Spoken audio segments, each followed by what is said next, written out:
What are the actual origins of Gnosticism? This question goes into something more specific, because in your book you mentioned some scholars say it comes from Zoroastrianism. Some scholars say it has Persian influence, while other scholars say it has a Babylonian origin, if you will.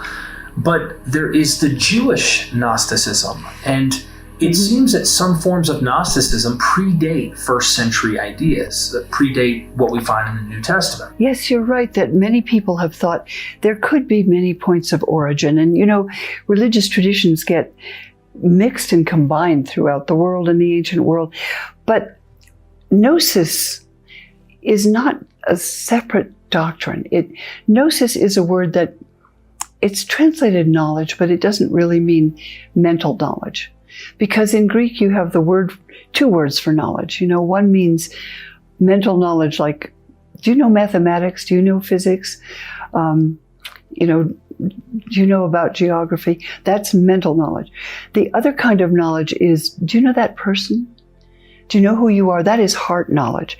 And that is the knowledge of connection. It's more like the word we get, recognition. So the knowledge of Gnosis is heart knowledge, it's insight. Now you talk about what precedes the Hebrew Bible. Jesus was steeped in what precedes, what precedes the New Testament. Jesus was steeped in what precedes the New Testament. That's the Hebrew Bible. And the prophet, for example, the prophet Ezekiel, said that he at a certain moment had an extraordinary experience. And he was taken out of himself. He didn't know if he was even in his own body, but he was sort of lifted up in a visionary state, and he saw the Lord. But he said it wasn't like he saw a person. He said, I saw a throne, and I saw lightning and fire and jewels and shining crystal and radiance. I saw what you call in Greek, Hebrew. In Greek, it's called glory, which means shining. I saw light. So the only way that you could imagine seeing God in the Hebrew Bible is light, the energy of the universe that brought it all forth. And that's probably a kind of source of the teaching of Jesus, because after all, Jesus was Jewish teacher, and he may have known mystical Jewish teaching, which talks about how the entire universe is created out of divine energy, manifest in physical form. But when you go deeper into it, just the way a physicist will go into the table and say, well, it's also made of molecules at another level. It's a completely non-physical being, a non-physical entity from the point of view of our ordinary experience. So Jewish mystics would say everything in the world is a form of divine light, including ourselves.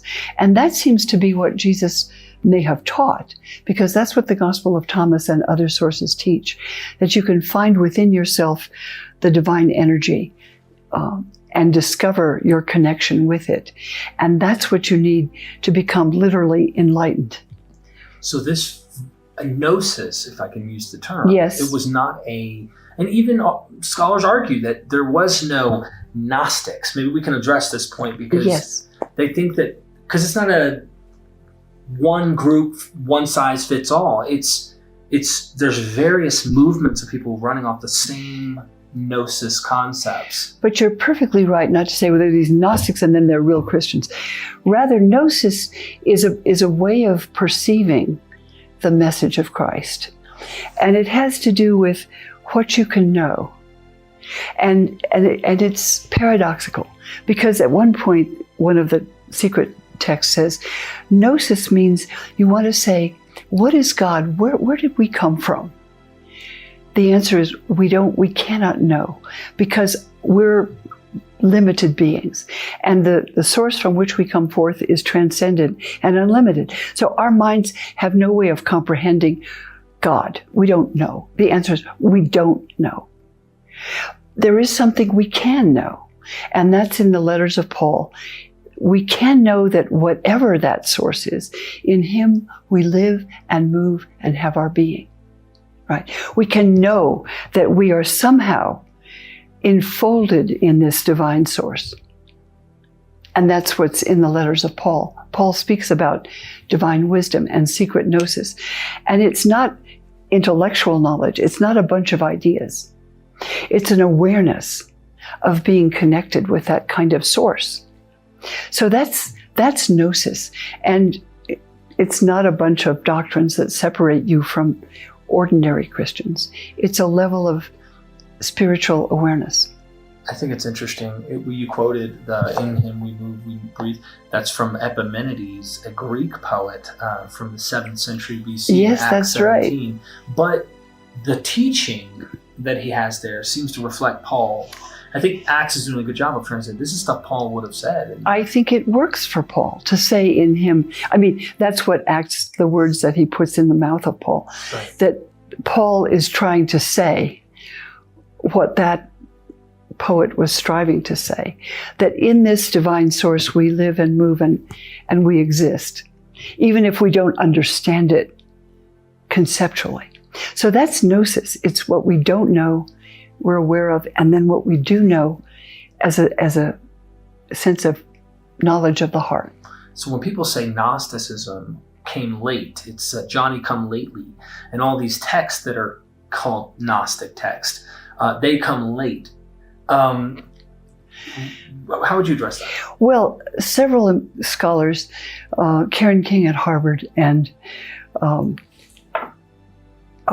Michael Williams at the University of Seattle, have shown that Gnosticism is an idea that comes into play because Christians want to displace that kind of Christian teaching from the rest and say, well, that's the wrong kind.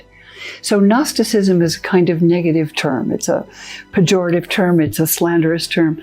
Gnostic means bad and false and don't do it, So, but the people who created and articulated these teachings simply thought of themselves as Christians, but as Christians who were especially blessed, not only to have received the public teaching of Jesus, but also to have received the deeper teaching that only certain disciples could have learned in the time of his lifetime.